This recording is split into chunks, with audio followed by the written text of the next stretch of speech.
Joyner, he joins us now.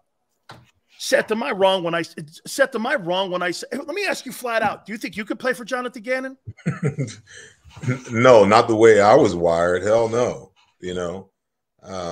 Just dropping back in passive zones all day, not really playing any man coverage, no blitzes, no aggressiveness, and everybody thought I was crazy early in the year, and it was masked by the fact that, the defense racked up 70 sacks and broke the record that, my guys pretty much, set.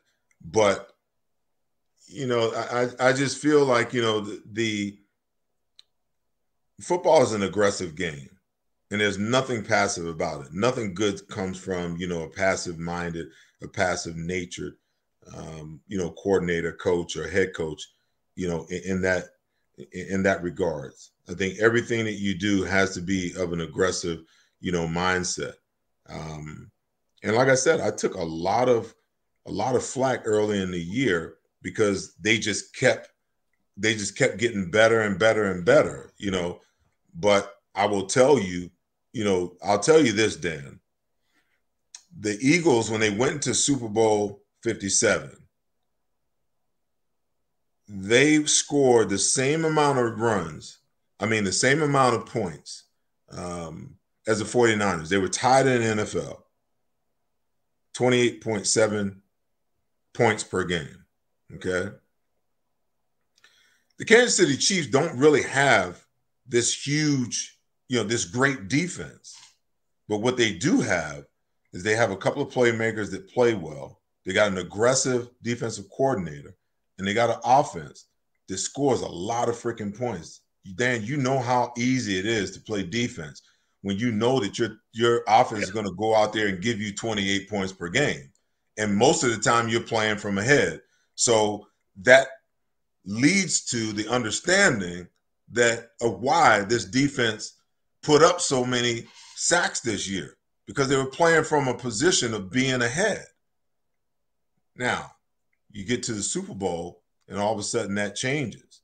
You go from being ahead and playing on a sloppy field, it takes away your effectiveness as a pass rushing unit, and the defensive coordinator doesn't make any kind of adjustments at all. He doesn't bring an extra guy. He doesn't come up with anything creative.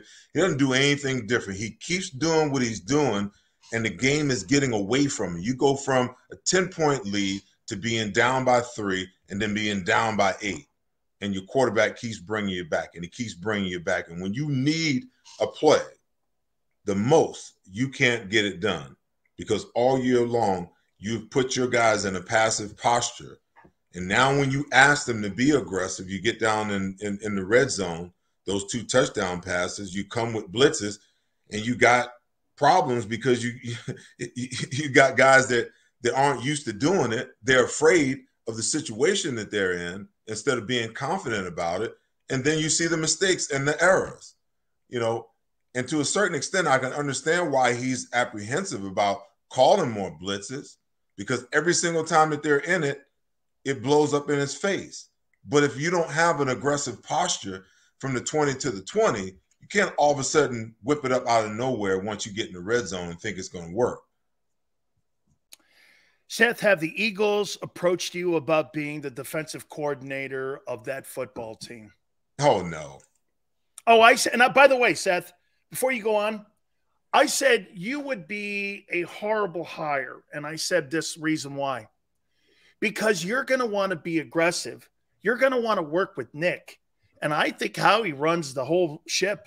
It's Howie hiring the coordinator. It's Howie talking about what kind of scheme, because they're his players, and you would be in a Doug Peterson back and forth. Is that kind of is that the read that you think would end up, not saying you'd go into it like that, but it would evolve into that.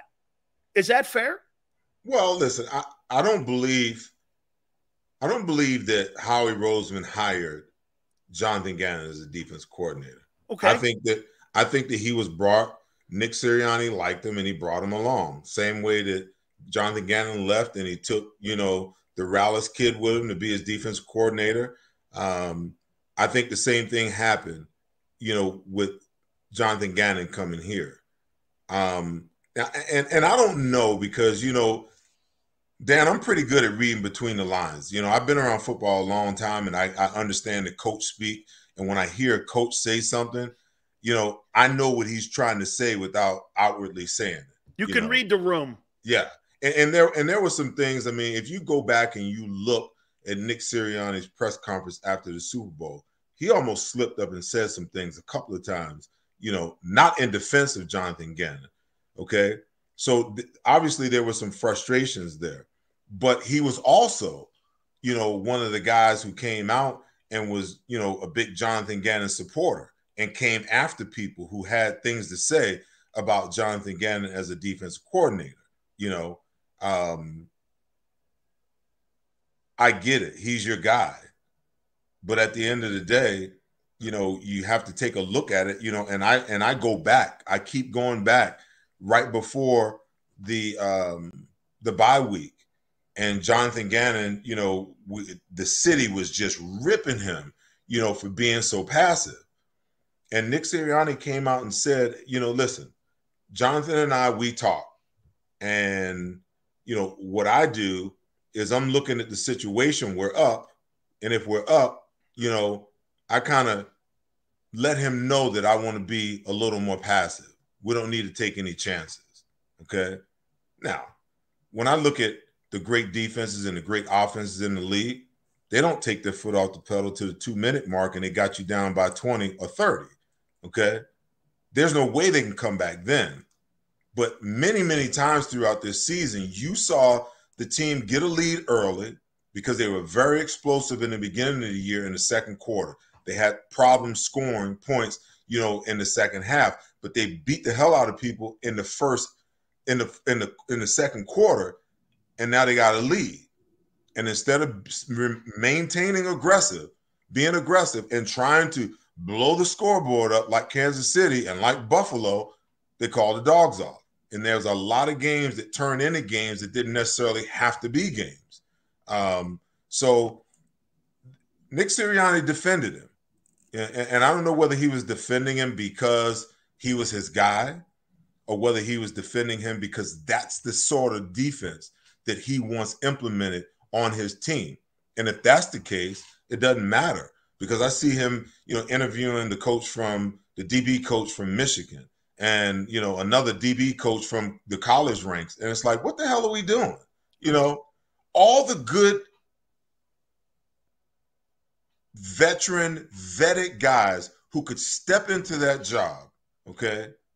And you want to go and interview some damn college DB backs and college defensive coordinators, and you think they're going to step into the NFL and give this team what it needs next year with an explosive offense and a first-time NFL defensive coordinator when you got all of these guys who are qualified? Vance Joseph ain't a bad idea. Rex Ryan wouldn't be a bad idea. There's a lot of guys that are qualified that have been there and done that. So it kind of Lovie Smith. It kind of leads me to believe that he wants a guy that's less aggressive, that will play defense the way Jonathan Gannon did, because one of his thing is creating explosive plays and minimizing explosive plays. So let me ask you the question. If you go on a 12-play drive 3 times in a half and score every time, or whether you throw a bomb and score 3 times, what difference does it make? It's still 21 points, isn't it? So you might as well err on the side of trying to make something happen instead of sitting back, allowing things to happen, because that is the MO. That is the old adage. You're either making something happen or you're having something happen to you. And I would much rather be on the other side. Jimmy Johnson used to always say this, and Coach Johnson would always say, well, if you play zone, do you want to bleed to death? Or if you play man, do you want to be shot in the head? That's exactly what it is, man. You're gambling this way. But Seth, I want to go back and I want to ask you this, because the reason I asked you that question, if the Eagles had asked you if you'd be interested in being a coordinator, is because Rick Spielman and Chris Spielman both reached out to me, and Chris had contacted Ohio State after the whole incident there after Urban Meyer, they needed a coach. And he said, hey, how come Seth is not, his name's not up for defensive coordinator? I would think that that would be something that he would want. Seth, would you ever offer your name up to them and go to him and say, hey, look, if you guys want my help for anything, or maybe you have in the past, do you want my input? Because well, they seem to be open with Jason Kelsey and asking what kind of lineman they're looking at with Jeff Stoutland. I mean, have you ever gone to them and said, hey, I'm here for you guys? Well, listen, let me preface what I'm going to say with this. I believe that my stance as a media personality in the city of Philadelphia potentially could have fractured that. You just listen. I know for a fact that when Joe Banner was there, that there were players that were in the media who played for the Eagles. You know, they got called in because they were being critical of things that was going on with the football team. Seth, I got contacted from Bob Lang because I was too critical, and I'm not even an Eagle. Well, but listen, my thing is, I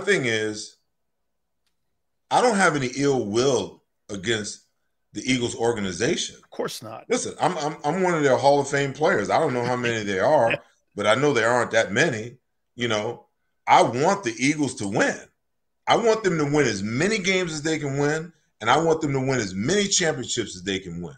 You know, because as a former Eagle, and I find I played for, the Cardinals and the Broncos and the Packers, but guess what? I'm a freaking Eagle through and through. I could care less what those other three teams are doing. You know, I'm an Eagle. I follow what they're doing, and I want them to do well. I want the city to revel in, the victories that not only the Eagles produce, but the Flyers, the Phillies, and the Sixers. You understand what I'm saying? Oh, absolutely. So, Seth, you're an Eagle. You'll always be. But I got a job to do when I'm on air. And my job is to, in the most truthful manner, give people an analysis of what I see and what I believe. Okay? Now, there's times when the Eagles are playing well, and many people don't bring it up. But I give them props. I give Nick Sirianni props. I've given Jonathan Gannon props throughout the year.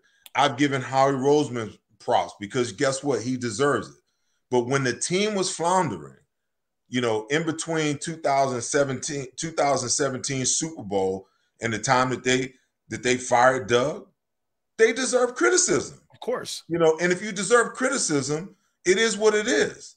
And Dan, listen, my brand of analysis is based upon this. My mom taught me a long time ago. She said, son, always be truthful because you don't have to ever defend the truth. The truth is powerful enough to defend itself.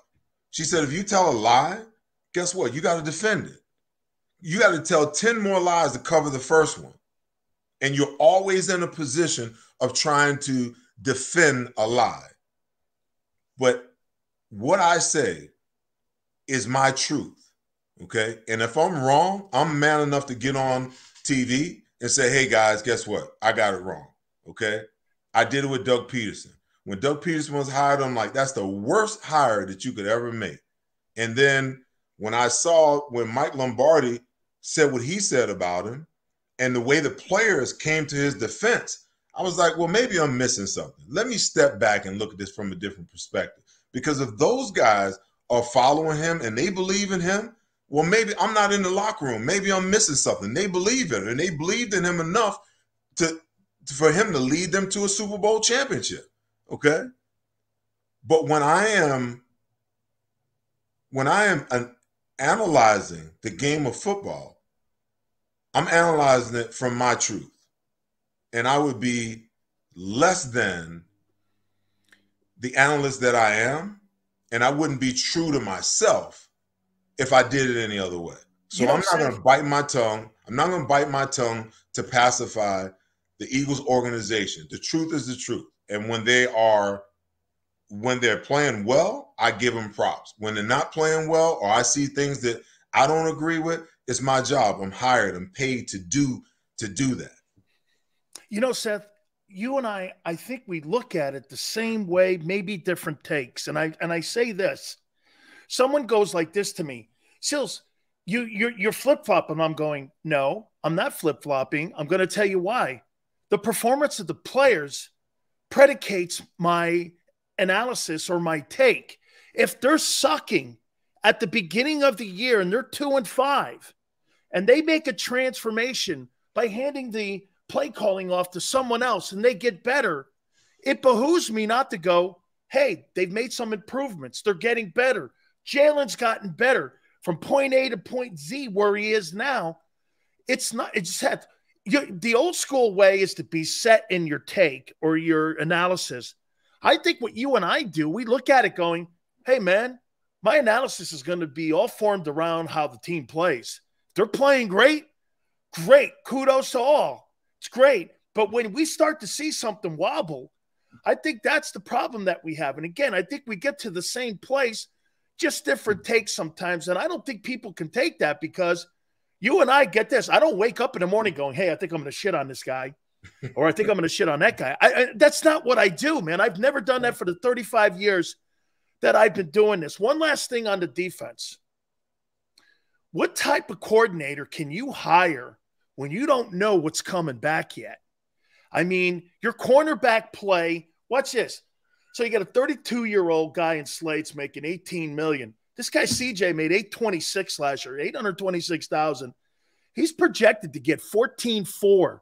Bradbury's going to be a $15 million guy. What are you going to do with Hargrave? He's going to command $16 million. Both your backers. Are you sure? Are you sure Nakobe Dean could take over for Kaiser White? I'm not sure of that yet. Are you sure Jordan Davis can play 50 snaps? I mean, Seth, what kind of coordinator do you go out and look for when you're not sure what the pieces are on the chessboard? You're 100% correct, because are you going to run the same style of defense that they ran last year, or are you moving, to a true 40 front? They don't have the personnel for a 30 front. Well, I don't believe that. I really don't believe in fronts anymore, because, the way that offenses dictate, to defenses, for the most part, you are a 4-2 front. Okay. Yeah. If you decide to go to a 5-man front and you play 2 linebackers, now you're deficient on the back end. So what most teams do is they'll go a 5-man front, 1 linebacker in, and if they need to drop a safety in the box every once in a while, they'll do that. They'll go to dime. But you saw the Chiefs in the second half. They ran the Eagles right out of that dime package. Sure did. In that first series. So, you bring up a good point. But I think they're trying to figure it out as they go, to be honest with you. I don't think they really know. I think they're trying to find that guy who fits. An analytical guy, Seth, an analytical guy? Because like you said, what are you in the college ranks? Man, college football and pro ball, it's like the moon and the sun. I mean, there's no similarities between college football and NFL football. Everybody's great. Everybody. The windows are this. In college, Seth, the windows are like a barn door open. In pro ball, the windows are like this, man. Yeah. Every poor technique. It's all technique in that league, and it's all angles. What are you in the college ranks looking for? He don't know shit about pro ball. I mean, I don't get that. I agree. I think you need, so you asked me, okay, would I, if the Eagles approach me, would I? Hell yeah. In a heartbeat. In a heartbeat. Because you want to know why? Because I think that the game of football isn't that different than it was when I played. There are some differences. And most people believe that, if Seth Joyner coaches, he'd make all the players quit. Not true. He couldn't get along, with a defensive staff. What kind of nonsense is that? I played in the National Football League on a team for 13 years. So, in other words, you're telling me that you believe that I can't be a team guy? No, I think the front office, Seth, would have a problem. I think the players would gravitate to you And that's what happened with Doug. They gravitated to him and not Howie. And that divide in the building became why they kicked, like you told me, he kicked the can down the road. Seth, if you're my coordinator, I'm going to be on you like Velcro going, Coach, what do I do here? Do I put my head on a 3 technique shade? What do you want me to do? Dan, listen, players don't gravitate to a GM, man. They don't. True. Players take on the personality. You're right. Of the coach who's coaching them. You're right. Okay.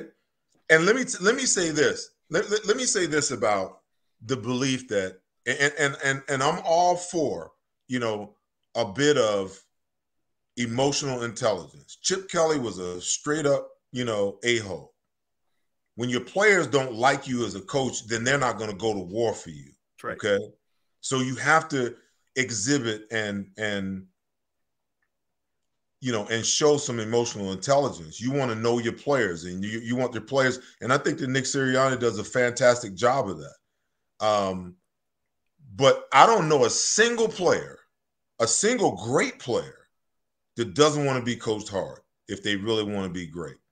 Show me a player that doesn't want to be coached hard, that gets in his feelings, and I'll show you a player that ain't worth a shit, okay? Because I didn't mind. Some guys took offense to it. Buddy would talk about you in the paper. You can't even talk about these guys anymore because you're so afraid of, oh, he threw the players under the bus. No, he didn't. He was just real.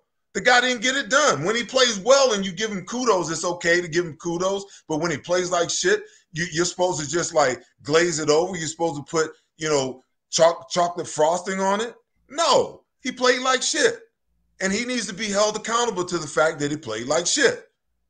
And this is where the disconnect is, where people think that, I couldn't do that. It's like me when I coach my young kids, Dan. I got a 3-time rule, okay? I tell you once, even let's go to 4. I'll take it to 4. I'll tell you once. I'll tell you twice. The 3rd time, I would take them, and what I wanted them to do, I would stand them in front of me, and I said, put your feet on my feet, okay? And I'm going to walk you through what I want you to do. And I would show them, okay? Physically show them. Now, when they don't get it right after that, then I pull them aside and say, we've got a communication problem. Either I'm not speaking a language that you understand, or you just don't care to do it the way that I'm asking you to do it. Plain and simple. It doesn't get any more different than that. You understand what I'm saying? Oh, Seth, completely. And just to expand on that, I remembered, man, Jimmy Johnson and Jerome, and Jimmy is on our shit. I mean, this has got to be this way. You guys gave up this. Finally, Jerome looked over at Jimmy and went, why are you always on us like this? Jerome, you know what Jimmy said to us? Hey, you two, worry when I'm not on your shit. And we just both went like this. Look, it was like a light bulb, Seth, going off. We both went like this. Oh, he goes, because don't let me tell you a 3rd time, because you know what happens on the 3rd time. There's a new dude in there. So think about how profound that is, Dan. Because when you get for a collegiate player, yeah, okay, because when you get to the pro level, when the coach stops talking to you, your ass is on the way out the door. It's over. Okay. Now, when they're coaching you and they're on you, listen, I always wanted the coaches to be on me. I always wanted them to coach me hard because I always had the ability to take what I needed. And when Buddy was talking all crazy and whatnot, I let the good stuff that I needed go into my database. Did you ever talk to Singletary on how Mike was dealt with Buddy? Did you guys ever have a conversation, or was it after the fact? Yeah, it really was. It was after he rode him hard too, right, Seth? No, absolutely. I mean, he didn't drive him the way he drove me. He drove Byron the way he drove him, because the Mike backer had to like know everything, And if you rolled into, Wednesday's practice and you didn't have those AFCs, like we had automatic fronts and coverages for both, for every formation. So you had an automatic front and an automatic coverage and an automatic front and an automatic blitz for every coverage. So when a team came out, you had to look at the formation and make the call. Can you imagine memorizing that much stuff? It's like a and quarterback. If you didn't know it, and it's like you a couldn't quarterback, memorize Seth. it, oh, he would roast you, man. He would roast you. I mean, and there would be times where Brian wouldn't remember it, and I would tell him, and he'd get on me. No. You don't tell him anything. He needs to know. It's his job to know that. I don't want you calling plays until third down when I signal them in to you. Wow.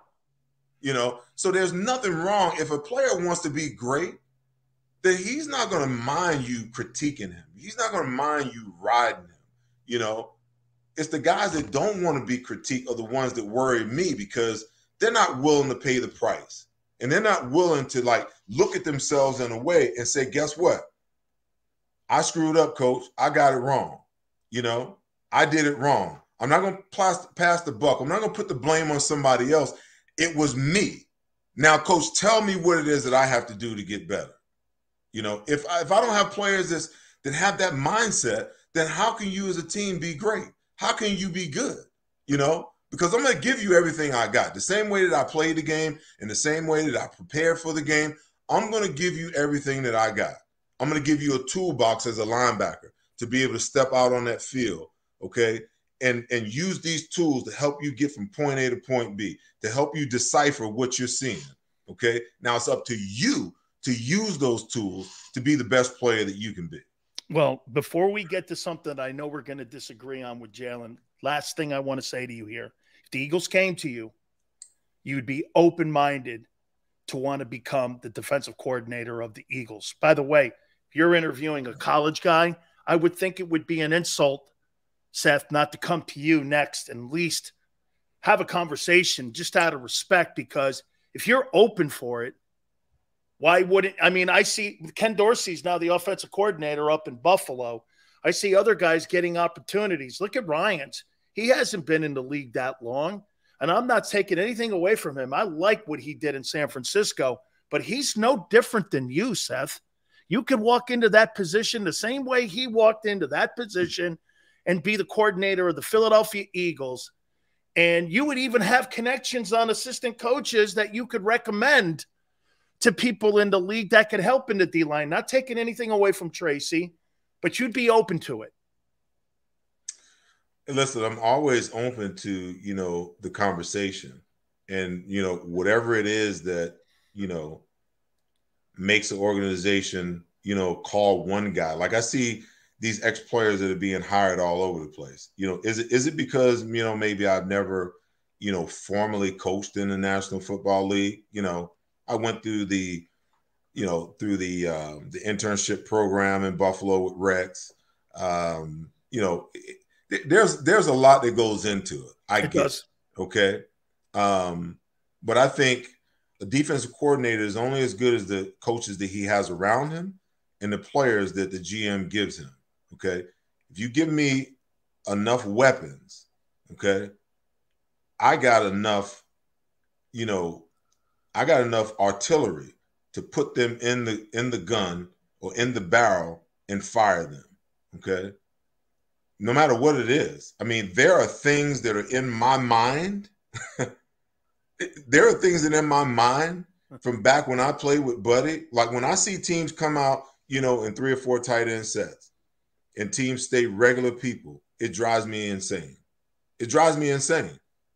Why do you not have an extra backup package? Okay. I'm taking one cornerback out. Okay. I'm going to put him over the tight end on the strong side. I got 2 middle backers. I'm going to kick one backer out on the tight end on the weak side. And then I'm going to drop a safety in the box. And I got a 7-man, 8-man front. Try to run if you want to. Okay. You're going nowhere because I got every gap covered and I got a free hitter to the ball.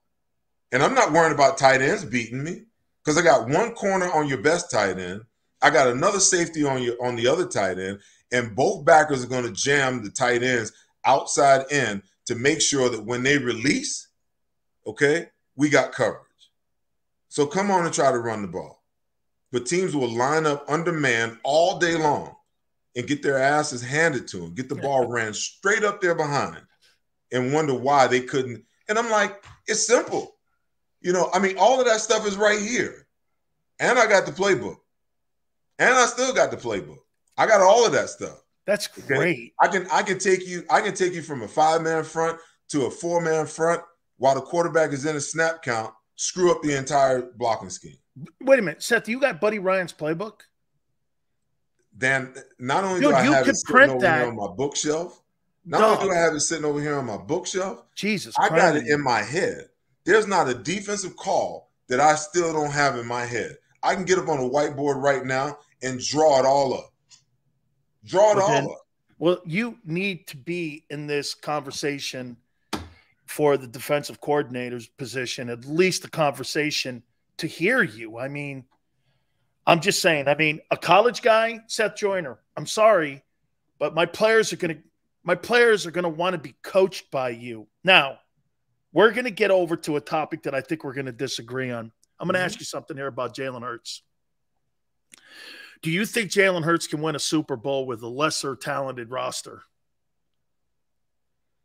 At $50 million, when you know you're going to have to deplete probably a third of the roster because of salary, like they did in Kansas City, like they did in Green Bay, like they did with every single – look, Tyreek Hill. There's a less – that Super Bowl team, Seth, in Kansas City is a lesser team than the first Super Bowl they won when they had Honey Badger, Houston, when they had a different line. They had a running game. They had Tyreek Hill.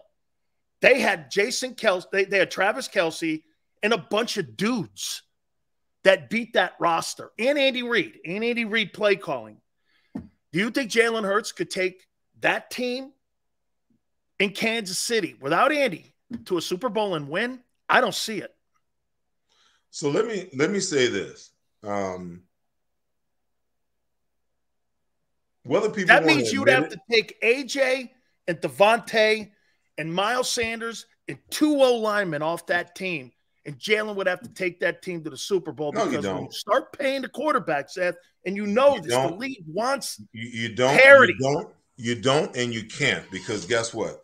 You've got Devontae locked into the 3rd year of a 4-year contract, rookie deal. You just traded for and got AJ. Okay, he's locked into a 4-year, $100 million deal. Those guys aren't going anywhere. Dallas Goedert just signed a new deal, you know, a year and a half ago. He's not going anywhere. The offensive line, the only guy that you're going to lose over there on the offensive side of the ball is Kelce if he retires, or say Malo. Okay, where the team is going to be purged is on the defensive side of the ball. Because I can tell you this, Jeffrey Lurie and Howard Roseman believe that you have to have a dominant offense in order to win in the National Football League. I agree. Today's league, you do, Seth. So they are not going to take weapons away from a guy that they're about to pay $40, $50 million a year. The guys that are going to get hurt are the guys on the other side of the ball. So now what does Jalen have to do? And this is where it's going to come, you know, Howie's going to have to work some magic to replenish, you know, 75% of the talent on the defensive side of the ball at minimum salaries. Okay. Yeah. Or rookie deals. And then you're going to have to bring in a defensive coordinator. Okay. That if you will, that can be more productive. And I'm not just talking about from a sack standpoint, but can be more productive overall. Because if you look at the Eagles, the only time that they really created turnovers is when guys either strip sacked the quarterback or they blitzed and they got a turnover off of it. You didn't see a lot of fumble recoveries from anybody but the guys up front. You know, you didn't see a whole lot of interceptions. When they were a little more aggressive earlier in the year when they were playing against lesser teams, they were getting the turnovers, they were getting the interceptions and things of that nature. But as they became, more and more passive, Dan, you can go back the last 7-8 games of the season.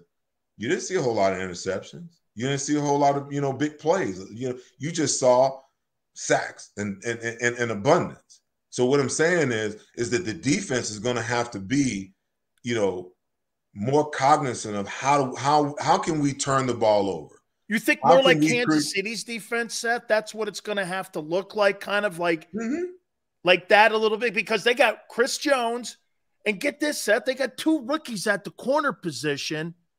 And, I mean, there was 9 guys at one time or another this year that were rookies or free agents that started for him. And when you pay the quarterback $45 million and you pay the tight end, Orlando Brown, they probably have big money in too. Seth, man, that money, it's only a $224 million cap. Hey, listen, I mean, you're losing people. The beauty is, listen, Howie knew that this was coming. They screwed the pooch by not winning this Super Bowl, because this was really their window. It was. So he knew full well that, Fletcher might be done. Brandon Graham might be done. Both of your starting linebackers are on expiring deals. Okay, you got one corner. Safety. You got a safety and a corner on a 1-year deal. So he knew exactly what it was that he was up against. But my point is, they got to pay him because that's market value. The guy just, there's a list of quarterbacks.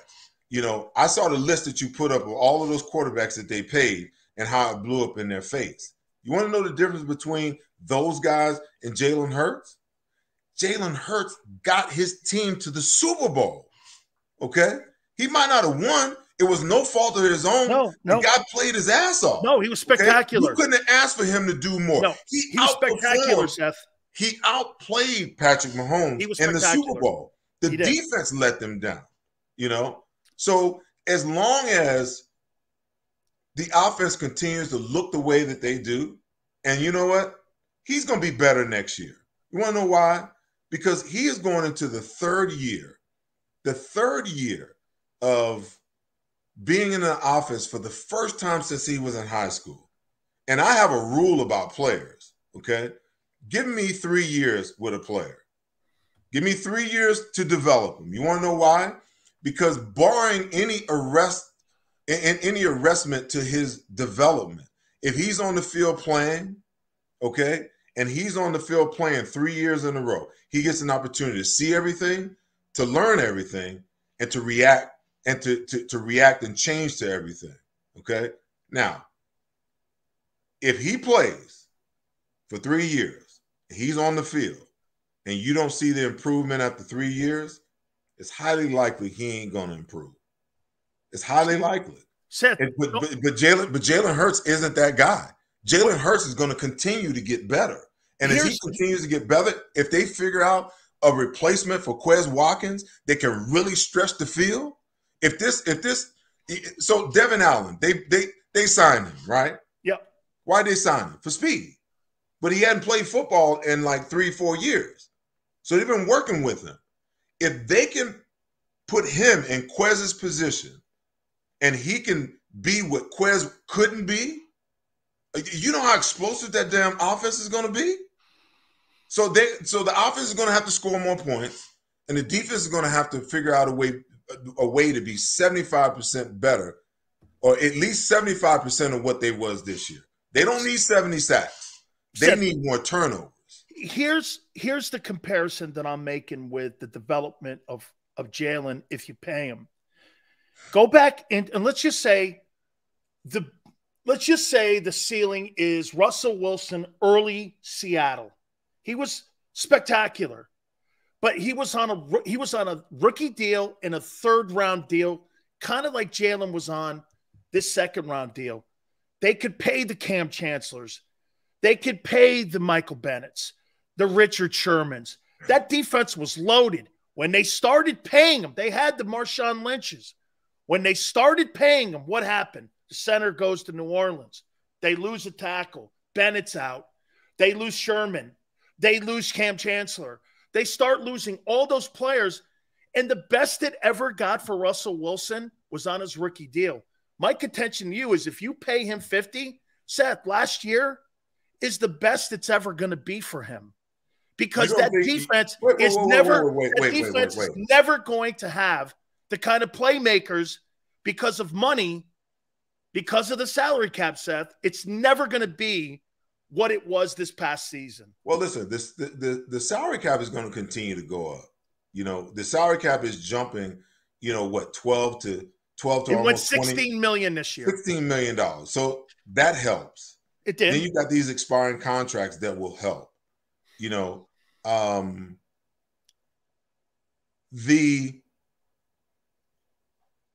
the end of the day, the defense might not be as good as it was last year. Okay. But I don't think the Eagles' offense really hit its full stride. Okay. They may have to be an offense like Kansas City now that when you get rolling, you better score points and you better score them in abundance because we don't know what those guys on the other side might do. Now, that's what the salary cap presents. It's up to Howie to go and replenish the offense, the defense rather, with as much talent as he can with the amount of money that he has. Okay. I'll say this about Russell Wilson. Okay. Russell Wilson's success was off of that defense. It was. Okay. By the time he started losing his players, Dan, those guys were like on the back end of their careers anyway. They didn't have anything left. You could see the Legion of Doom was already done. They were. So they had like a 3-year window, right? Well, absolutely. I mean, listen, it took them time to build to get there. Yeah. And then once you get there and you build and you get there and then you win the first Super Bowl, yeah, you're going to start losing some guys because, you know, once you're going to have expiring contracts in that year of the Super Bowl, just like the Eagles are experiencing right now. Some of those guys are going to walk and you're going to have to replenish. Are some of those guys going to be as good as the guys that you let walk? Probably not, you know. And those other guys are going to continue to get, you know, less and less effective as age becomes a factor. And then you start to look for those replacements. And as you look for those replacements, you come to the realization that, God, that guy was really special. That guy was really good. Because we've drafted 2 different guys at that same position.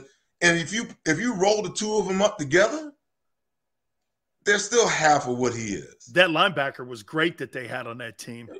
Bobby Wagner was unbelievable. The guy next to him wasn't really all that bad, you know?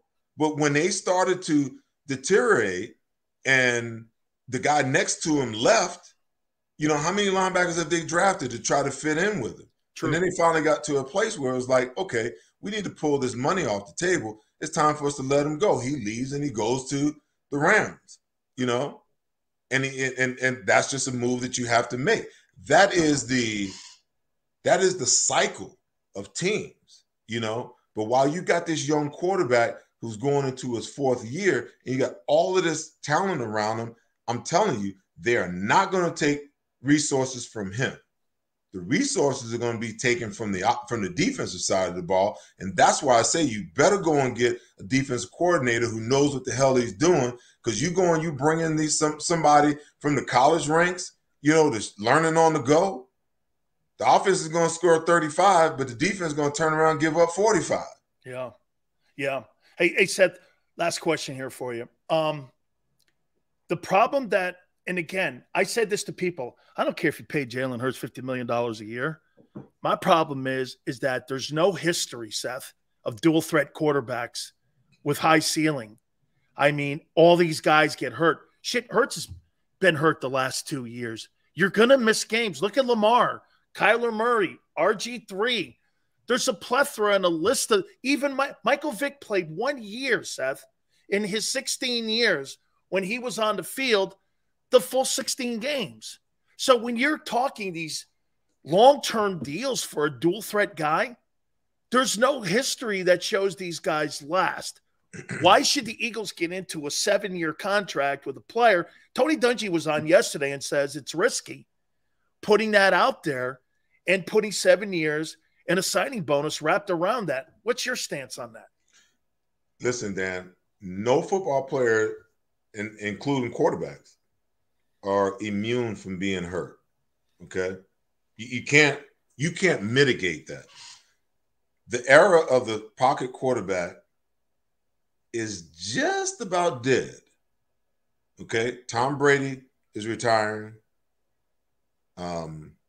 Rodgers is almost out. Matt Ryan is probably going to be pushed out. Yep. Okay. And what I'll tell you about Jalen Hurts is Jalen Hurts already changed the narrative. And this is why I'll say that. Because the narrative was can't win a Super Bowl, can't get to a Super Bowl with a running quarterback. Okay? He already changed that narrative. He did. Okay? In the Super Bowl, the kid threw for 300 yards. No, he was spectacular. Okay, so Jalen is not the type of guy that just takes off and run. I don't equate him to a Cam Newton. I don't equate him to RG3. I don't equate him to, these other guys, because you know what he can do is he can throw the football. Okay? And he's smart enough now to know, and usually, and I'll tell you this, continue to watch his progression. I always say a smart quarterback learns, okay? When they're running all over the place, it takes one hit that hurts them for them to understand, I'm too important to the team. I got to get my ass down, okay? I got to live to play another day, okay? And I'll tell you this, if you look at quarterbacks, Josh Allen got hurt, where? In the pocket. Patrick Mahomes got hurt, where? In the pocket. There are just as many guys that get hurt in the pocket as the guys that get hurt out of the pocket. As a guy who has the ability, that when all goes to hell in a handbasket to create and make a big play, okay? He's just got to be smart enough to say, hey, you know what? I've got to get down. I've got to know when to take a hit and when not to take a hit. Seth, 200 carries is way too much, though. He was on pace for 200 carries. He had 165. I mean, you're asking. It's just a matter of time, though. But when you have that amount of carries. But if you're going to run this type of offense, okay, if you're going to run the RPO and the read option, then this is what you get. It's not necessarily that the Eagles are calling that play. Agreed. It's his decision making. The defense is dictating it. Exactly. It's like I say, if I was a defensive coordinator, playing against Jalen Hurts, I'd make him hand it off every single time. Every single time he went read option, I'd have my end crash. Amen. I would completely take you out of that part of your offense, because you're not going. The only thing you can do is the R. I'm taking the PO away. Only thing you can do is read. There's not going to be no option because I'm taking it away. The minute you stick it out, bam, come on down. Put him on his ass, okay? And make him hand that ball off. So now we eliminate all that other stuff, okay? But my point is that the defense is dictating. The defense is dictating that he takes the ball and he runs with it. So you watch these. There's a couple of games this year. I believe it was the Detroit game and maybe the Colts game. And I could be wrong on the Colts game, but I know that the Detroit game, the first game of the year, he had 17 carries. Yeah. And everybody was like, oh, that's too many carries. And I'm like, well, there's two things going on here. You've got a read option and RPO, where the defense dictates whether he runs it, hands it off, or throws it, okay? And then when you go straight drop back, if guys are covered, you got the benefit of him. So those are all considered run plays, So the run plays, in my opinion, his carries are a little conflated because there are times where a pass play is called and nothing's open, and he's got to turn around and he's got to take off and make something happen. And man coverage is great because guess what? He's going to make 15, 20 yards before the defense can even react to him. The tough part is when it's zone, being able to scramble horizontal to the line of scrimmage and allow his guys to, the deep guys to come back and the shallow guys to turn it up and go deep. But I'm telling you right now, he is only going to get better in the passing game. And the Eagles, I'm telling you, Howie Roseman and Jeffrey Lurie, they don't really want to run the ball. I'm telling you right now. So Sanders is not a loss to them. Seth, Sanders is not a loss to them then. No. And listen, let me finish that and then I'll get on Sanders. Sirianni doesn't really want to run the ball as much as he runs it. They want to throw the ball, okay? But the strength is the offensive line and the fact that when you run the ball, it opens up everything else in your offense, okay? Even your RPO game, when you ride that ball down in there and you're looking at that linebacker, I mean, if you go back to the San Francisco game, Fred Warner, they ran a play to the left, and Fred Warner was the left. You saw it where he was just standing there. Hey, I thought it was a poor read. Get to the ball. But he knows that Jalen's riding, and he's looking at him like, almost Fred, broke if you his take ankles. one step, he's like, if you take one step to the right, I'm gonna hit this slant to AJ Brown behind you. Yep. That's what this part of the offense does. But I think the more he learns, he's a much better passer this year than he was last year. He's going to be an even better passer, Dan, come next year.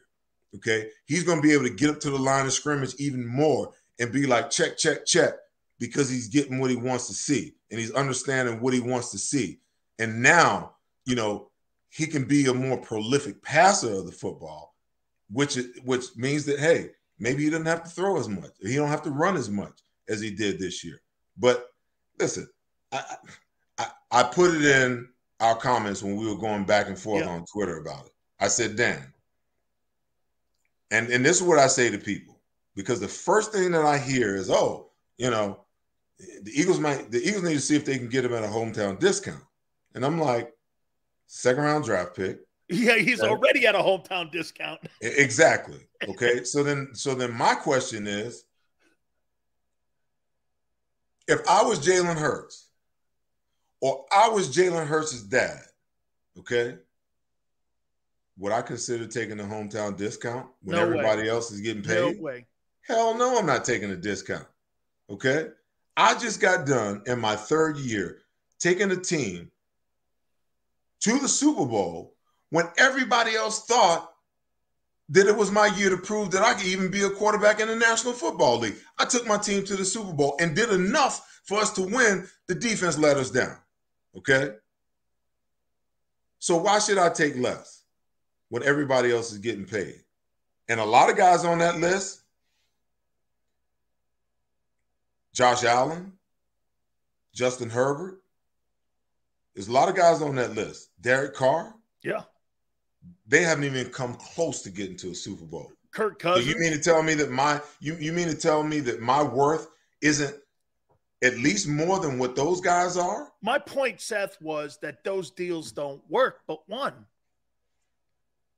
Hey, listen, it almost you never know. Doesn't work. If it could work for Mahomes, why can't it work for Jalen Hurts if they give him everything else around him that he needs? If you go and you get you a defensive coordinator along the lines of a Steve Spagnuolo, okay, and you continue to evolve as a offensive play caller and as an offense with a quarterback that's just going to get better, in what he does, why can't he be the next guy? He just falls short this year.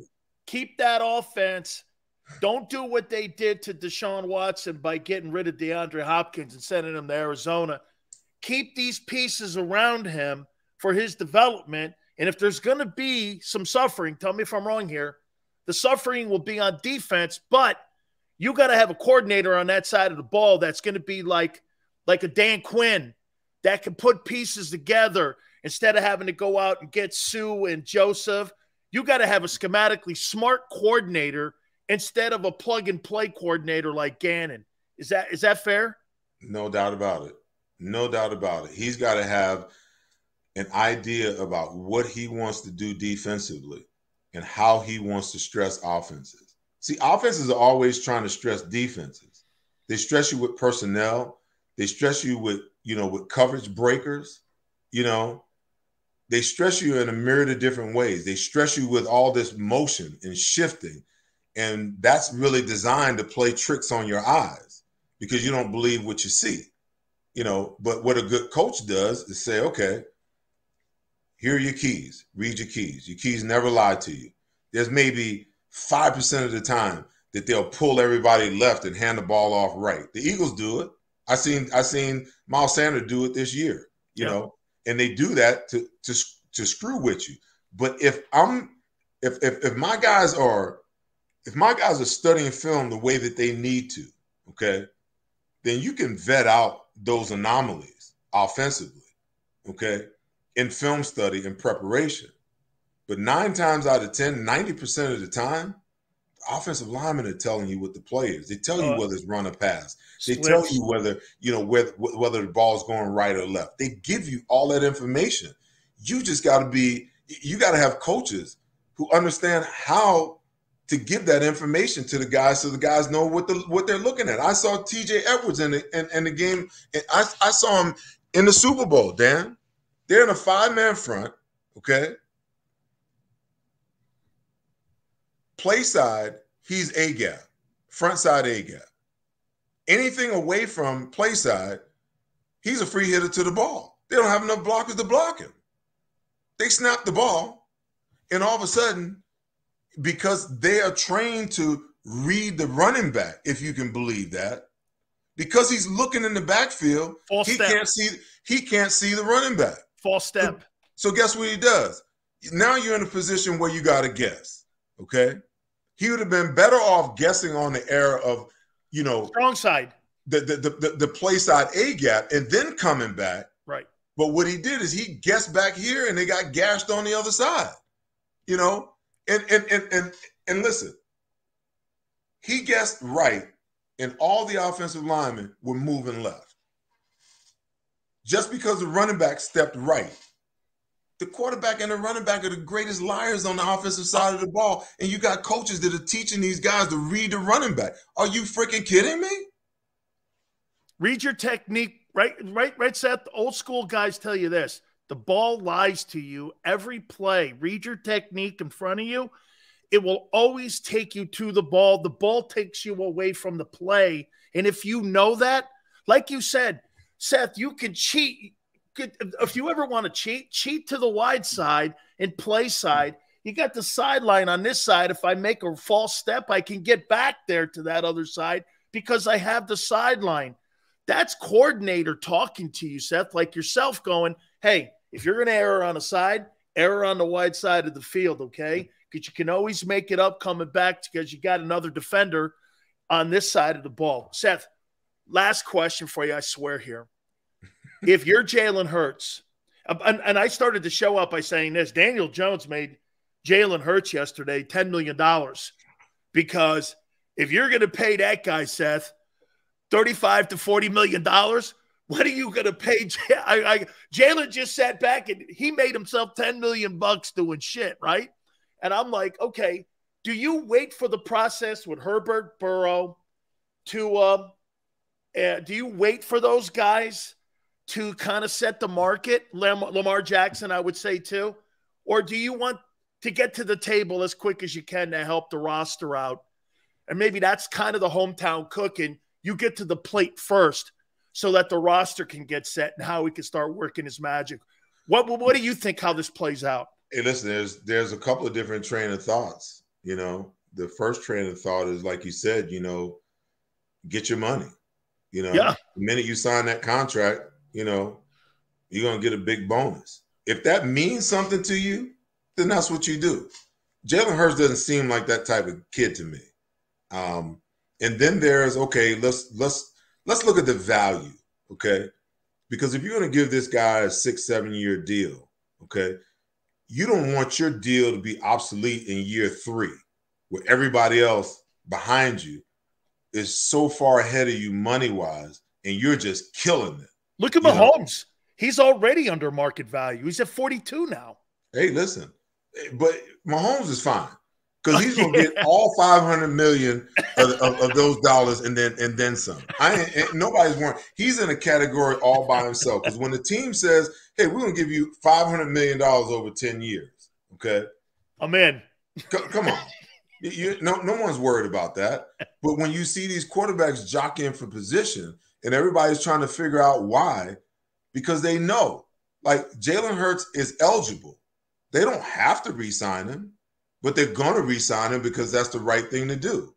But you got Joe Burrow this coming up. Herbert this coming up. You got Lamar Jackson is coming up. Yep. Okay. Tua. And Jalen Hurts has done something that, you know, that all of those guys, with the exception of Burrow, haven't done. Okay. So where should he fall? Everybody's trying to figure out, you know, it's the same metrics that the teams use to figure out your value as a player. You should be using those same metrics. But like, it's 1 year, Seth. Do you think that's a problem?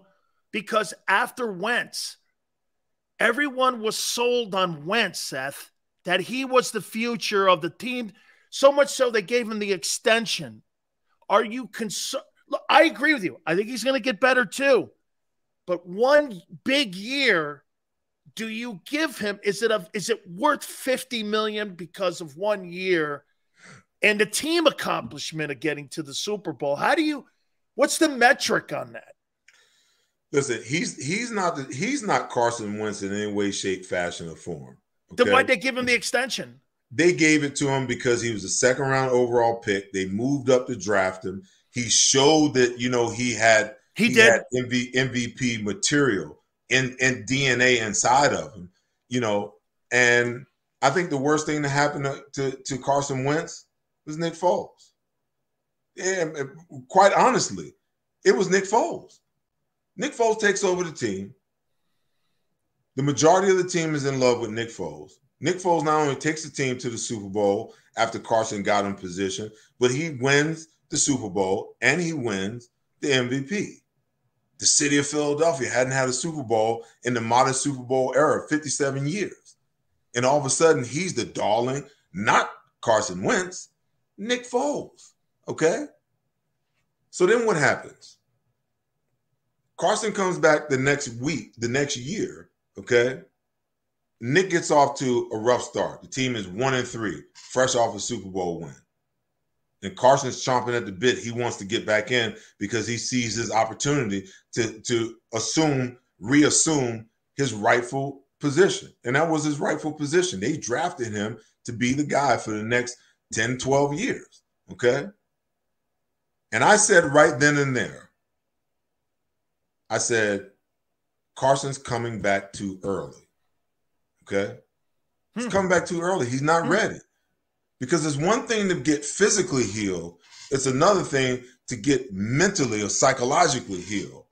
And there was no way in that little short span of time that after 4 games he was ready, or 3 games he was ready to come back and get on the field. You think they rushed him back? No, I don't think they rushed him back. I think he rushed himself back. Okay. Okay? And because they signed him to that deal and they gave him they ceded so much power, he forced their hand. Okay, now, cracks the back. Now he's out again. And then he comes back the next year. And finally they ship Nick Foles off. Now, what is Carson trying to do? Carson, from the time that Nick Foles won the Super Bowl, Dan, his mindset was, I got to win another Super Bowl because I want Philadelphia to love me the way that they love Nick Foles, okay? So he's fighting the ghost of Nick Foles all his career. Doesn't want to compete with Jalen Hurts, wants to be a starter, wants to be the guy, wants it to just give it to him. So they give it to him. Falls flat on his face, okay? Falls flat on his face. And the reason why this guy can't get right, because he's always been trying to make the big play, always trying to do too much, because he's fighting the ghost of Nick Foles. And it literally has ruined his career.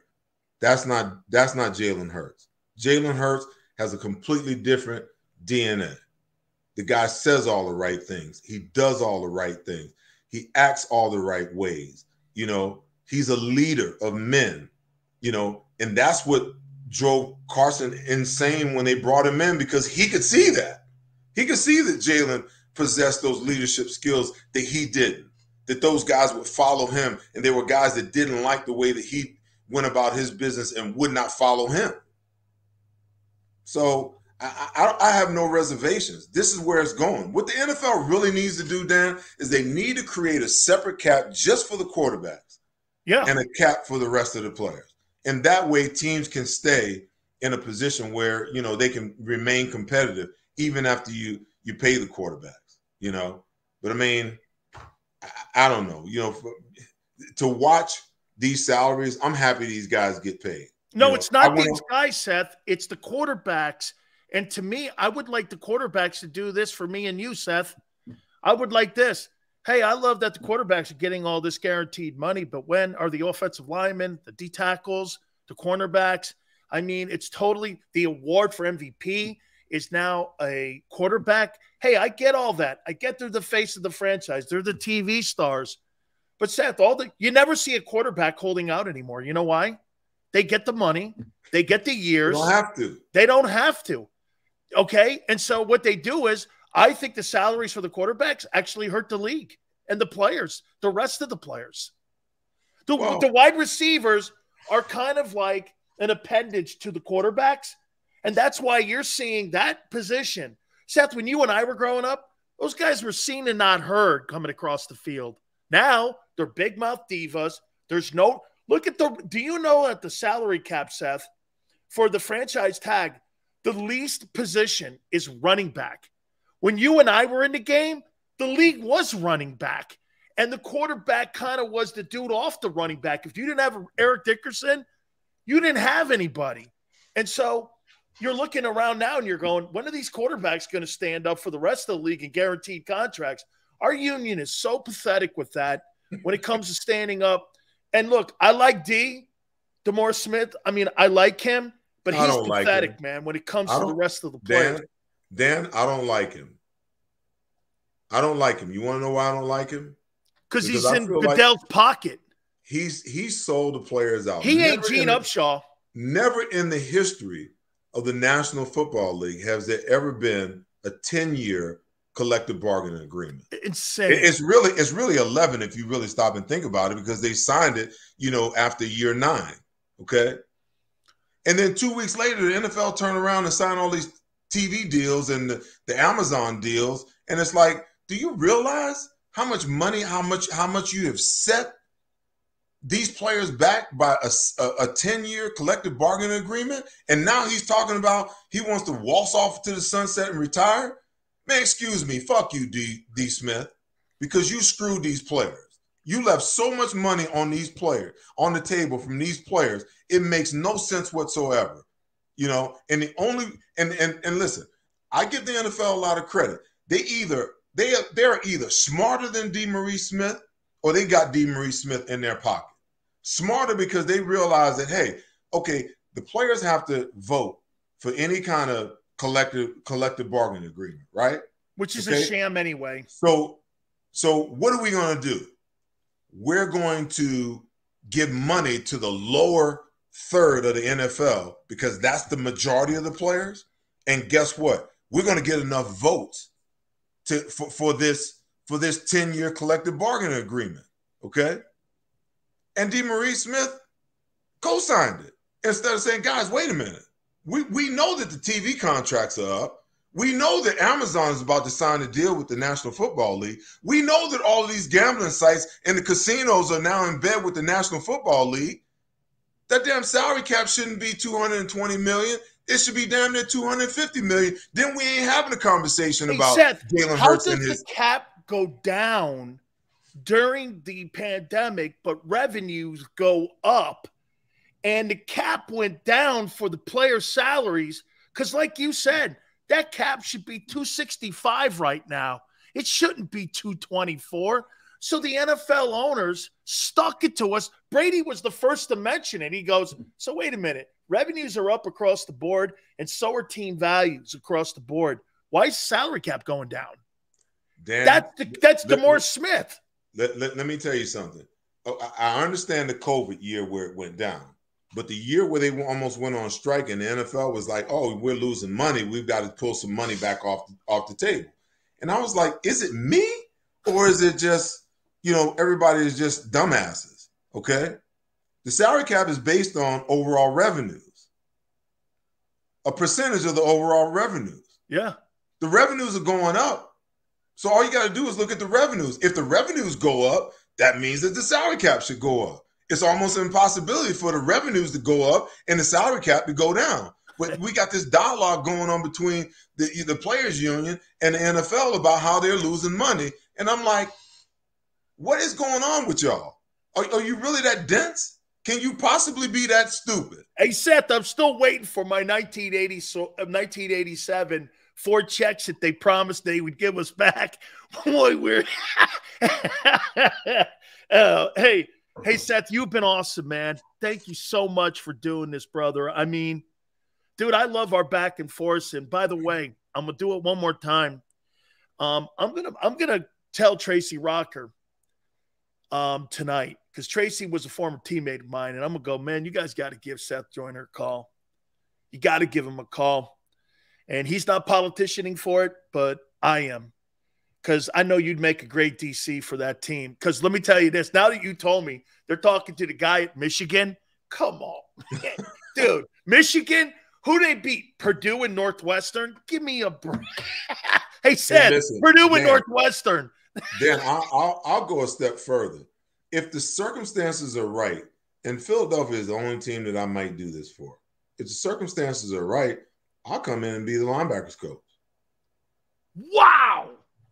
If the circumstances are right, because you know what, I have a passion for the game. Okay. And if I can, if I can have input, which I think is, should be synonymous when all the coaches are sitting around, putting together game plans and having conversations, if I can have input, and I'm not saying that I always have to be right and my way has to be the only way, okay? But if I can have input, or if I have a voice that's heard, then yeah, I would do it. Hey, Tone, I want this cut up for Twitter, and I'm going to send it over to people. Don't start no shit, Dan. Oh, no. You know me, Seth. I'm going to start a ton of shit. When I get off this damn show tonight, it's going to be front page. And you can, by the way, if I'm calling Peter King, I'm telling Peter King. Peter goes, because Peter watches the show, I'm sending this soundbite. So, Seth, if you have input, okay, into the new D coordinator, you would be willing to come in first and listen. No. Don't get me wrong. I'm not saying that the Eagles should confer with me about who they should hire. I get it. You would be the line. You just want to put the defense. Yeah, if the opportunity was afforded to me, it would have to be with someone, who I believe compatible with. Who I believe, okay. Compatible with, mindset, all of those types of things. That's the first thing. The second thing is that when we as a defensive staff sit down, that suggestions and comments and things that I make, are part of the conversation, Now, I'm not saying that I should come in and have a voice and tell everybody what to do and how to do it and when to do it and all that kind of stuff. I get that. I understand, but no one wants to coach and not have a voice. No one wants to coach and not be able to coach their players on the techniques and the fundamentals and all the things, that they believe can help make that player a better player. So, I mean, there has to be some philosophical, synergies as well, because I'm not going to let my guys, eyeball the running back. I'm going to teach you how to have expanded vision. Okay. When you line up, we're going to key through the uncovered lineman to the quarterback to the running back. And if you can't expand your vision to see all of that, then we got a problem. Whether I got to send you somewhere to work with an eye specialist or whatever it is, but you need to be able to see it all because, I'm looking at the lineman. The lineman tells me whether it's run or pass. Then my vision goes to the quarterback to the back. That's pretty simple. I don't need to lock in on one guy. It's a progression. The same way a quarterback goes through a progression, a defensive player, if I'm playing safety, what's my key? You know, if I'm single high, I'm reading through the center to the quarterback. If I'm playing strong safety, okay, and I'm in a cover 2 look, but I'm going to drop down in a cover 3 look, I'm keying the tight end. The tight end's going to tell me whether it's run or pass. So I want to know what the hell he's doing. And I'm going tight end, quarterback, and offensive line. I'm trying to see if he releases right now. I know it's pass. So then I can get to my responsibility where I need to be. If I see him blocked down, first thing I want to know are pullers coming. If I got pullers coming, I got to get up and support. I mean, all of those things are just to me, you know, they are just fundamentals of football. Okay. Okay. I would love to take I would love to take all of that, you know, and put it into a young player that wants it, that wants to get better, that wants to dominate and master his skill set, you know. But the situation's got to be right. If the situation ain't right, dude, hey, listen, I make pretty good money to work for 5-6 months out of the year.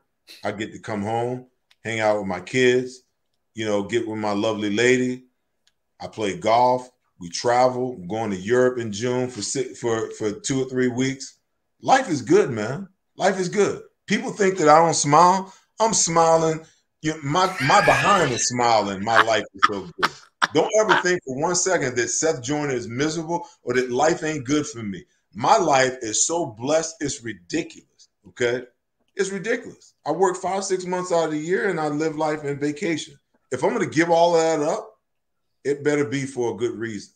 And if it ain't for the right reason, just not going to do it, man. See, Seth, that's the most important thing that you've always done in your life, though, it seems to me. You've never chased a paycheck or the dollar. You've chased your passion. And when you chase your passion, Seth, it's going to give you rewards in millions because you're a satisfaction kind of guy. If you think that this is something good for you, to me, and that's what makes you genuine too. And so that's why everything you've touched has been successful. And I want everybody to do me a favor. Go on Twitter and put a hashtag hire Seth Joyner. Don't do it. Don't stir him up over there. Oh, listen, stir him up. You're talking to the stirrer. I know. I will tell you this, Dan. I'm Jerome Brown 2.0, dude. You know that. I will tell you this. As far as players are concerned, I've always believed that there's 3 kinds of players. And that's why it's so hard to win in the NFL when you got 53 guys on the roster, and what is it, 10, 12 practice squad guys? 19. Is it 19 practice squad guys? Seth, it's 19 practice squad guys. Wow. You got 60 dudes. When you and I played, it was 47. Shit, you'd have played until you were 55 if you were in the league today. I mean, wow. It's 19 practice squad guys and 53. Whew. That's 62 dudes. Jeez. So my point is that you take – it's hard to get a good mixture of guys who's – everybody will say I want to win a championship, want to win a Super Bowl, you know. But not everybody's motivations are the same. That's why I say there's three different type of players. You have the player who plays for the notoriety, okay? Everywhere he goes, he likes to let everybody know that he plays for the Philadelphia Eagles or the Kansas City Chiefs or the New York Giants or whoever it is. He wants to just be known. He likes that, okay? Then you have the player that plays strictly for the money, okay? He doesn't last because what he doesn't realize is that once you start making big money, you got to perform every single year or they're going to come to you and be like, hey, we need you to take a pay cut, okay? And then you got the guy that plays because he wants to be the champion, okay?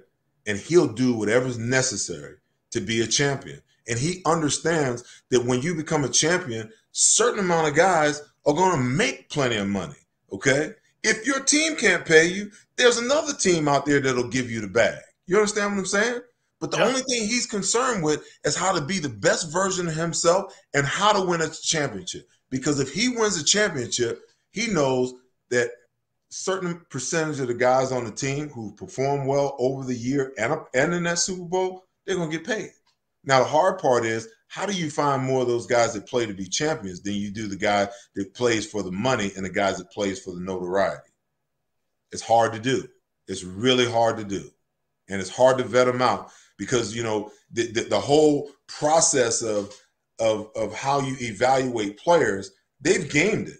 You know, guys go to the combine now, they drop out of classes once the season is over. Okay, they're working on their 40, they're working on their weights, they're working on their broad jump, they're working on their vertical. They go in, they game the system. They have a hell of a day at the combine, and all of a sudden, all the people who are evaluating these players, they're like, "Oh my God, did you see his numbers?" Guy shoots up the draft board because he's gamed. But my question is, okay, there's no metric to measure what's in here. Yeah, but Seth, don't you think you would have more impact when you're evaluating the college guy? Because to me, like Alonzo Highsmith's a dear friend of mine, and he goes and looks at a kid, and he don't look at 5-star. Wouldn't it be better for you in the pro personnel area going like this? Let me go look at a kid. You know what Clyde Simmons and Jerome Brown and Reggie White and Wes Hopkins and Andre Waters, Seth Joyner, all these guys. You know what all these guys and the intangible that you can't put in a metric when you're at the combines. Wouldn't you be more in tune with finding the talent, Seth, instead of coaching the talent? I mean, to me, I think you could do both, man. I mean, if Jason Kelce can help Howie Roseman when it comes to picking out what kind of linemen, they're awesome at picking linemen out in Philly. They're awesome because they have Jeff Stoutland. Mm-hmm. And if you're in that building too, Seth, how are you not an asset going, hey, look at this kid from UTEP. Let's try him out in the 6th round. I think there's something there about the kid. He may be a little undersized, but look at the way the kid works. People tell me this guy's an animal on the field, and this guy can really pretty much do everything. Cover tight ends, and he's a gap filler. Let's take him in the 5th or 6th. I don't know, Seth. Sounds like somebody I know. Listen, Dan, I will tell you this. The one thing I learned, you know, being around Buddy all my years is that Buddy knew talent. I mean, he could look at a guy like, you know, and I kind of sponged some of that off of him. Like I can watch a player in warmups. I can almost watch a player walk and tell you whether he can play or not, you know. But it's the intangibles because, like I said, they can game the system, and you can't measure what's in here, and you can't measure what's up here because the Wonderlic test. I played with guys who bombed the Wonderlic test and got on the football field and were football savants. You understand what I'm saying? Andre Waters wasn't the sharpest tool in the shed. That dude was a football savant, man. I'm telling you right now. Okay. So I would take it even further. You know, if I'm scouting, it's one thing for me to go and the player knows I'm there. I want to be there when he knows that I'm not there. I want to watch him in the weight room. If you got 10 reps on the bench and you get to 8 and you know you can't get to 10, are you asking the spotter to take you through the final 2 or are you racking it? Because you know what? If you rack that shit in the weight room and you quit in the weight room, guess what your ass will do? You'll quit on the field, okay? When you're supposed to run 10 hundreds and you get to 7 and you're puking, will you stride out the other 3 or will you shut it down, okay? What are you doing when no one's watching you, okay? Show me the guy that studies film. Is he studying film with the group? Or is he studying film because they can track all of that? He's taking his pad home. Is he studying film at home?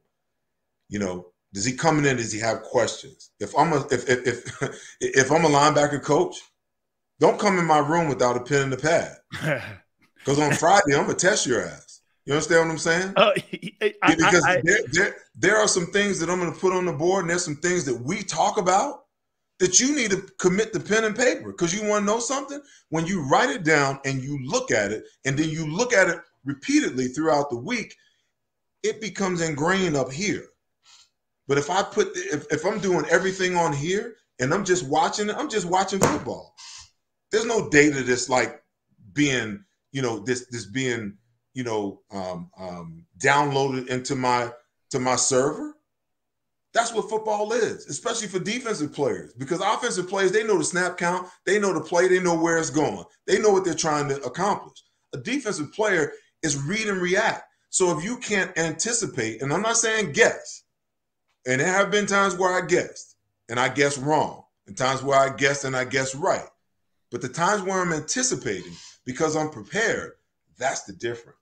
That is the difference. Seth, that's why the do I between the great players and the average player? Seth, why do I look at Nakobe Dean and I'm not impressed with him? I think it's his size. I do too. I think he's too small. I think, look, now I didn't realize he's small.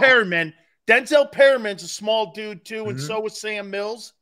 But those dudes were built a little different than this guy. They were built with that big ass and then big legs, and they got under people with leverage. This kid doesn't look like he plays with a lot of leverage. And Seth, it almost looks like this. Man, they had some horses and defensive linemen. The kid Carter this year, the kid Walker a year ago, Jordan Davis. I mean, hey, you could be a little dude playing behind them guys and be a straight player and go up and down the sidelines. As long as you don't have bad reads, you're going to make a lot of tackles. But when I look at him, he's not impressive to me. Hey, listen, the kid makes a lot of tackles, Dan. Even at the limited time he played this year. I mean, one time he got limited. You think he's got a chance? In the fourth quarter. And he was like one tackle off the leading the team in tackling. I remember looking at that stat sheet. I was like, wow, But, to your point, at Georgia, they protected him. Yeah. All he had to do was just run to the ball and knock snot out of people. And I think sometimes that's the problem that we get into, in evaluating players. We look at the obvious things and we fall in love with the obvious things and we miss the non-obvious things. He does look small. So he's going to have to get in the weight room and he's going to have to put on some pounds. But he seems to be a really smart kid. Yeah. And if you're going to play at that size, like Sam Mills and guys smaller backers, they knew where the hell they were supposed to be all the time. Like Denzel Perriman. Denzel's a small dude. They don't make mistakes in their reads and where they're supposed to be, and they get to where they're supposed to get to. And when they get there, they hold their ground. Now the NFL is different now. Back, when I played, if I played against a guy that was 300 pounds, that might have been, 2 or 3 guys in a season. Yep. Towards the end of my career, you started to see more. But you got linebackers that are playing at 225, 220, 230. You play against offensive linemen that you're giving up 100 pounds to. So if your reads aren't precise, even when you come downhill and try to take a guy off and try to pop a guy, he got 100 pounds on you, So I mean, you got to put some lead in your pants, I want to do one. Out how to get that done. I want to sneak one last one in. If you had to keep one of the backers, would you keep Edwards or would you keep Kaiser White if you're Howie? Who do you keep? Because you said it all year, and Seth, once you said it, I think it was maybe after the Pittsburgh game, you started going like this. These guys are struggling covering backs and tight ends. And you started hammering that, and I started watching it. And it was really proficient in the Super Bowl. I mean, that kid Pacheco is a rookie, man. He was all over the place. And then they started running those crossing routes. And they were trying to pass off too. Seth, I didn't get the whole scheme. They were passing off wideouts. Guys were getting confused and wide open. The backers had a hole in the middle of the zone. I'm going, man, these guys are all confused. Second half was a shit show, I thought, defensively. So, I mean, both these guys, I think, struggle in covering people. If you had to keep one, who would it be? That's a tough question because, in a guy like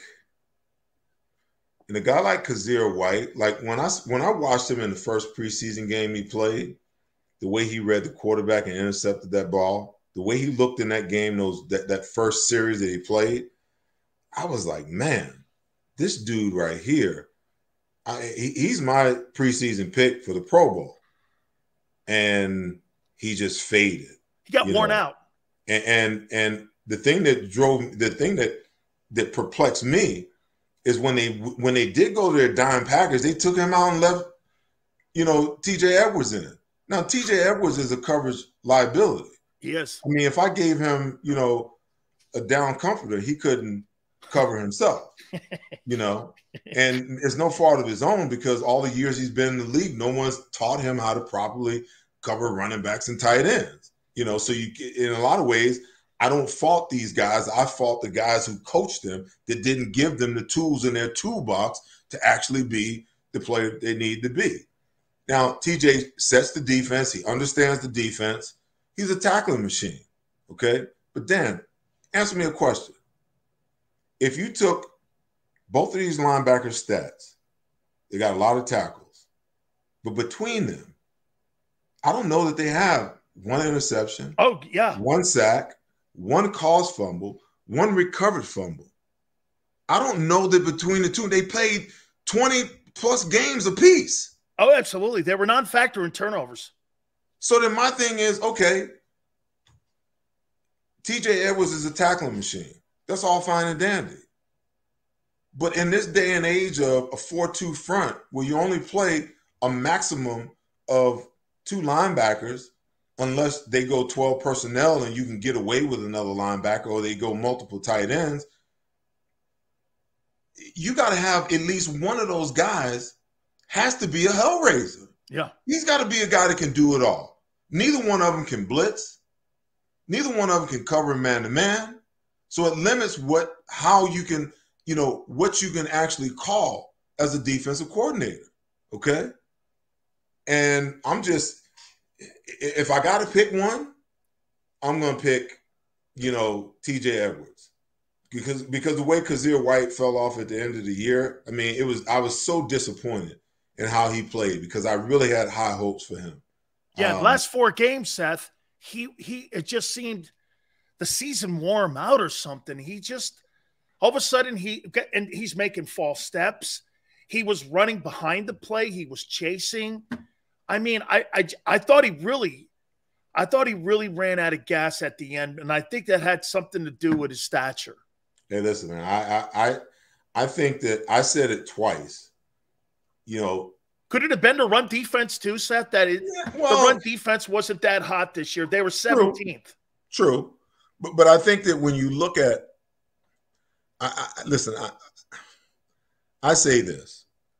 The Eagles are fortunate to me because they played, I think, 6, maybe 7 games, possibly 8 6, 7 games before they had their bye week. And people were talking, oh, what do you do on the bye week? Oh, the players get away. Okay. But you do have some added practices in there. Okay. And OTAs and a lot less in training camp because you got so much install going on. You don't have the luxury of just taking one day and saying, this is going to be a technique day. Okay. We're going to work on and polish up the techniques that went to hell in a handbasket over a 5-6 game schedule. Okay. And then you get to the Super Bowl and you got 2 weeks leading up to the Super Bowl. Okay. You ain't letting the players go nowhere. The players are there for the next 14 days. Yeah. Okay. Take a day and say, okay, we're going to polish up on our technique. Okay. Linebackers, taking it on with the right shoulder, coming up, eating up the space and man-to-man instead of sitting back and giving the running back a 2-way go. Taking your jam on Travis Kelce from inside out, and making him release where you want him to release him, which gives you a better chance to cover him man-to-man. I just thought that, hey, you take Kazir White and put him on Travis Kelce because he can certainly run with him. Oh, yeah. Okay. But if he's not versed in how to beat him up at the line of scrimmage and make his release, difficult, and then bring the safety over the top, they just let the guy run through in the first half. They let him run all through the damn defense. And I'm like, what the hell are we doing? After the first quarter, I'm like, he's on pace for 200 yards in this damn game, and we have no adjustment to him. Totally. Of all the guys on that offense, how do you drop back in zone and not know where he is? Right. I mean, I'm just like going berserk watching. Wide open, Seth. Those crossing routes in the second half, they went in that halftime, Seth, and those crossing routes, you saw the safeties and the corners trying to pass it off. Then Gannon tried to play press coverage. I'm like, you ain't played that shit all year. Now you're playing it. He was 90% completion percentage, Seth, Mahomes in the second half, and the only reason he had an incomplete pass was a throwaway. You want to know what the issue is? When you see players jawing at each other on a touchdown play, you know what that tells me? Communication. Confused. Communication. Okay. Yep. I thought you were going to do this, but you did that. No. Okay. The defense is called. I don't want to hear silence. If you're playing on my defense, you better be talking. Alert this, alert that. Okay, if they go here, we're going to check that. You better be talking.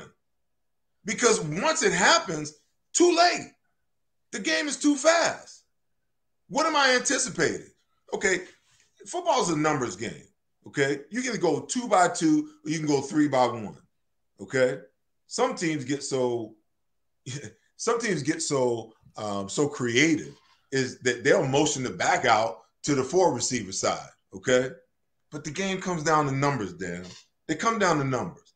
You know, in the old adage that if a guy's leaving, another guy's coming. Okay, so if I line up to the 3 wide receiver side, okay, and number 3 runs out, my inclination is to look for 1 or 2 to come back in. If he's leaving, somebody's coming back. Okay, if I got a back in the backfield, an Alvin Kamara type, and I get a tight end on this side, and me and the backer are responsible for the tight end and the running back, okay, in zone. And that tight end crosses, okay, and that running back crosses. What are they trying to do? They know that the guy on this side is going to take the tight end. They want me to jump the running back coming across. Why? Because they got the deep damn dig coming behind me. That's right. Okay, so if I've done my job, and I understand that, you know what I'm going to do? I can't tell you how many interceptions I made off of the same play I'm talking about. I would get down in the crotch, and I would just slow pedal, and the minute those 2 guys would cross, the quarterback would think I was gone because I'm crouched down and he can't see me. He'd throw the ball right to me. I can't tell you how many interceptions I made. Seth, do you know Ed Reed said the same thing to me on how he would go about covering Peyton Manning, that he would go back and watch game film, and that Peyton would always try to move the safety over, and he knew when he moved the safety over, they'd do a drag route coming across the middle of the field, and this guy would be one-on-one wide right here. Ed said, do you know how many times I jumped the route on Breeze and guys like that? Because you go back, Seth, guys like you go back and watch, and then you're like a pitcher, Seth. You know, a guy, you're like a baseball player that has, well, this guy's really good with a high fastball. This guy's not the best over here. You're going to look at these quarterbacks and go, this guy loves that route. He loves to try to move the safety and the backers over with his head, but he's coming back, and he's going to run a wheel route over here. And it gives you the advantage. See, that's the shit you're talking about, Seth, that you could teach a linebacker, that it's not just about watching game film in the last 3 games. It's about creating a diary or a book on how you play the position. Dude, let me tell you something, man. When I was studying film, everybody tries to make it seem like these analytics are something revolutionary, okay? You remember, we used to get the printout, you know, with the game plan. Like Wednesday was game day. We got the game plan on Wednesday. Yeah, and you got the printout with the game plan. Yep. But they never taught us, the players, how to read the printout, okay? So you know what I would do is I would create my own analytics, and I didn't even know what the hell I was doing. Because if a team was an I-back or a 2-back team, okay, I would go in and I would ask the video guy, I said, on Wednesday, I need all the runs all the running plays for every formation that they run. Huh. And after practice was over, I'd go in the room and I would chart every single run. And by me charting them, okay, I would take a sheet of paper, and draw an I formation. I write, okay, and I would chart 1 run, 2 run. I would tally them. And you know what I would do? When I get done, I look at them like, holy shit. On first and second down, they like to run. They like to toss the ball strong, okay. So now I'm already anticipating what's going on, and I'm turning to Byron. I'm like, Byron, toss strong, toss strong. And he's looking at me like, okay, so he takes a step over. You know, I'm telling Reggie, big dog, toss strong. You understand what I'm saying? Oh, completely. So when you, for me, I was always a visual learner. I had to draw it up in order for me to understand. The reason why I could tell you what every player was doing on the field and every defense that we were running, because I learned it by drawing it up. I draw the offensive play. I put cover 2 against it. And I'm like, okay, the corner's going to jam. He's going to roll up on the outside. So, Seth, if you saw a Brown set, if you saw a Brown set to the strong side and you saw a tight end, you saw the backers, or you saw the way the linemen were standing, and you saw 2 wide, you'd kind of have an understanding of what their top 3 plays were when they were in a Brown set, a strong side yellow set, a black set, depending on where you were on the hash. You knew, did you go by the hash, Seth, on what you knew their favorite plays were, middle of the field, plus 20, minus 20? Was all that going through your head pre-snap? See, what I needed to know was what the down and distance was and where we are on the field. And then I need to know the formation. Because, listen, I could look at the formation and look at the down and distance and look at where we were on the field, and I had a mental snapshot of exactly, what the analytics that I created looked like. And I would say, oh, shit, they're going to run it over here, or they're going to throw it over here. They like to run a toss on this play, and I would anticipate. I wasn't guessing, but I was anticipating. So when I say that, it's like people don't understand, man. It's like the stuff that goes into, how you prepare for a game each and every week. That's why writing the stuff down to me is so important, because if you write it down, then you're going to commit some of it to memory. And if you commit enough of it to memory, there's going to be opportunities where you can take chances. Like you see some guys, they play the game by the letter. Okay. And I'll give you this one last story. Okay. So we're playing the Dallas Cowboys. They come to the vet, and they come out in I formation, I right. So I'm lined up, I their right to our defensive left. Now, Jay Novacek is the tight end. Now, he gave me fits in the passing game, but if you put 2 of him together, he couldn't block me. Okay. And they come out 1st and 10, and I'm in my mind, I see my sheet. I'm like, oh shit, they like to run toss strong out of this. And I'm saying to myself, I'm like, he can't block me. Okay. The only way he can block me is to overreach me. So the ball snaps, he overreaches. I stutter step back him. Inside. I stutter step him, and I shoot inside, and I make the tackle for a 5-yard loss. First play of the game. Okay. And I'm just talking trash. I'm damn near in their huddle. I'm like, Trey, don't run that no more. You know he can't block me, and I know he can't block me. You better tell Jimmy not to call that damn play. And I'm almost in their huddle, Dan. I'm like talking cash crap. The whole play. So the series is over, and I come back to the sideline, and Buddy's like, you got contained. If you're going to do that, you better make that play, because if they get outside of you, I'm like, Coach, I got it. But that's what I love about him, is he allowed us to take chances and make plays. Because if you put in the work and you understand how they're trying to attack you, when I see guys that are indecisive, that tells me either A, you're unprepared, defensive coordinator didn't prepare you, or B, you didn't do enough work during the week. Hanging out, partying, chasing girls, all of that stuff was more important to you than your dream. This is your freaking dream. and I wasn't going to allow anybody or anything to deflect me from my dream. I knew my years was limited. I was blessed to play 13, but my number one priority when I was playing was football, and my family and everybody around me understood that. I love it, Seth. This was such a class. I could just see this in Jerome doing this to you. Hey, I'm going. What? Hey, I'm knew going. What he meant. What do you mean you're going? Yeah. Seth, thank you so much, brother. I appreciate this was really awesome for you to spend this much time with us. And hey, by the way, be prepared, man. Hire Seth Joyner's already trending. So I got to tell you, man. This is what I do. I talk football, man. I talk football. I can talk football till the cows come home, man. So I know you only wanted me on for a quick, 30-minute segment. We were probably on for an hour and a half. Hour? Hey, I don't think it's an hour. I think dude, it's all good, man. This is what I do, man. Hey, this Seth, is what I do. You, brother. I love talking to you. Appreciate it. Be looking on your Twitter, dude. I think things are gonna roll here a little bit. Thank you so much. You got it, Dan. I think I'm about to get off Twitter for a couple of days. Go to Europe. Thank you, Seth. I appreciate it. The great Seth Joyner, man. That was fabulous of him and his time spending with us. Please hit the like button.